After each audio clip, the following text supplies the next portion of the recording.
Indian middle class के लिए car की सबसे ज़्यादा प्रैक्टिकल कैटेगरी हैचबैक, जिनके सेल्स के कम होने से ये सेगमेंट सिकुड़ता ही जा रहा है। ठंडे पड़ते हुए इस सेगमेंट को फिर से इग्नाइट करने के लिए टाटा मोटर्स ने अपने प्रीमियम हैचबैक अल्ट्रोज के फेसलिफ्ट को उतारा है, जिसमें उन्होंने वो हर पॉसिबल कोशिश की है जिससे ये यंग बायर्स के लिए पहली पसंद बन जाए।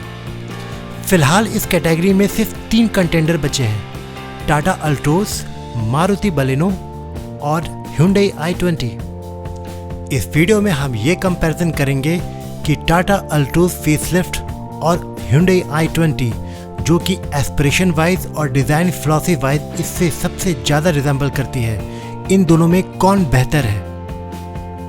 हेलो ऑटोमेट्स, हमारी यही कोशिश रहती है कि एक कार बाइंग डिसीजन आपके लिए और भी आसान बनाए, जिससे एक सही कार लेने का डिसीजन साकार हो, न कि बेकार हो। ये कंपैरिजन हम 4 सेक्शंस में करेंगे। आइए इनके डायमेंशंस की बात करते हैं। ये दोनों कार्स सब 4 मीटर कैटेगरी में आती हैं। इस लिमिटेशन को पूरी तरह यूटिलाइज करने के लिए इन दोनों ही कार की लंबाई लगभग 4 मीटर के करीब रखी गई है, इसलिए लेंथ वाइज दोनों ही बराबर हैं। Hyundai i20 का व्हील बेस अल्ट्रोज के कंपैरिजन में 79 mm ज़्यादा है, इससे ज़्यादा बेटर लेग रूम मिलेगा, और वहीं कम व्हील बेस होने की वजह से अल्ट्रोज अपना बूट स्पेस 34 लीटर ज़्यादा निकालने में सक्षम हो पाता है। फ्यूल टैंक कैपेसिटी भी इन दोनों की बराबर है। i20 का विड्थ अल्ट्रोज के कंपैरिजन में 20 mm ज़्यादा होने से बेटर रोड ग्रिप और रियर पैसेंजर्स के बीच में स्पेस ज़्यादा होगा। वहीं अल्ट्रोज की हाइट i20 के कंपैरिजन में 18 mm ज़्यादा होने से बेटर हेडरूम मिलेगा। वैसे दो कार्स के बीच में headroom, leg room, space between passengers, इन सब का अनुमान डायमेंशंस फिगर के आधार पर नहीं किया जा सकता। कार में इस्तेमाल हुआ स्ट्रक्चर इसमें बहुत ही मेजर रोल प्ले करता है, लेकिन कार के स्ट्रक्चर पे जिस चीज़ का एग्जैक्ट कंपैरिजन किया जा सकता है वो है टर्निंग रेडियस, जिसकी बात अधिकतर नहीं की जाती। टाटा अल्ट्रोज का मिनिमम टर्निंग रेडियस 5 मीटर है, वहीं i20 का 5.2 मीटर। कम टर्निंग रेडियस होने की वजह से क्लोज एरिया में मैन्यूवर करने में टाटा अल्ट्रोज को एडवांटेज है। अंडर बोनट इन दोनों ही कार्स के दिल यानी इंजन्स की बात की जाए तो इन दोनों ही इंजन्स के ऑटोमेटिक में पावर फिगर सेम है, लेकिन मैनुअल में i20 का इंजन स्लाइटली लेस पावरफुल है। दोनों ही इंजन सेम टॉर्क प्रोड्यूस करते हैं, पर ये इंजन्स डिफरेंट कॉन्फ़िगरेशन सेटअप के साथ आते हैं। i20 का इंजन 4 सिलेंडर सेटअप के साथ आता है, जो ज़्यादा रिफाइन और स्मूथ है। चूँकि टाटा अल्ट्रोज का कर्व वेट ज़्यादा है, इसलिए ज़्यादा वेट को सेम पावर फिगर के साथ ज़्यादा माइलेज निकालने के लिए इसमें 3 सिलेंडर का सेटअप दिया गया है, जो i20 जितना ही माइलेज लेकिन ज़्यादा वाइब्रेशन प्रोड्यूस करता है। सेफ्टी फीचर्स जो दोनों ही कार्स ऑफर करती हैं, उनमें से सबसे पहले है स्ट्रक्चरल स्ट्रेंथनिंग।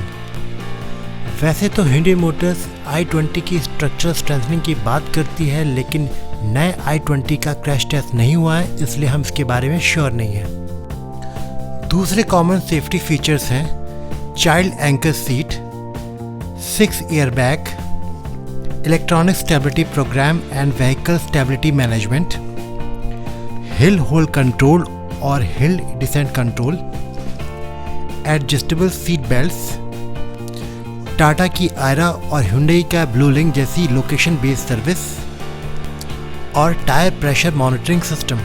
कंफर्ट और कन्वीनियंस के वो सारे फीचर्स जो दोनों ही कार्स ऑफर करती हैं, उनमें से हैं wireless charging, auto headlamp and auto full ORVM, ambient lighting, driving modes, cruise control, voice enabled and 1 touch sunroof opening, 10.25 inches screen, auto headlamp and rain sensing wipers and rear AC vents.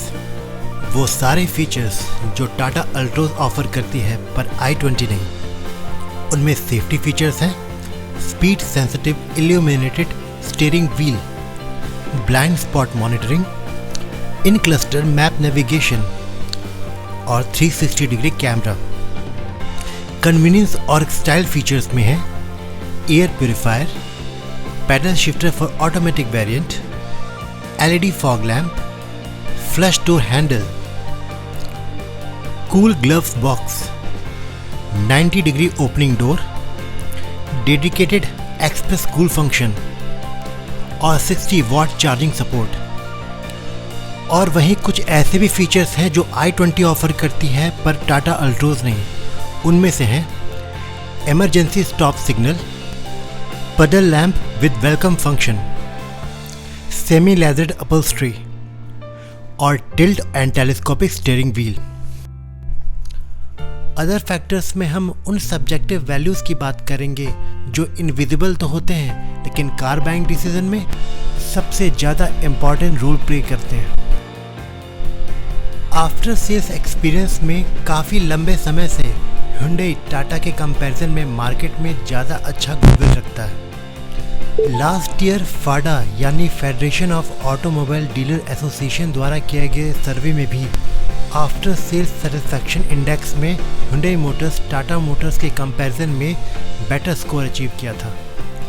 और यही वजह है कि Hyundai Motors group की car Tata Motors के comparison में better resale value रखती है।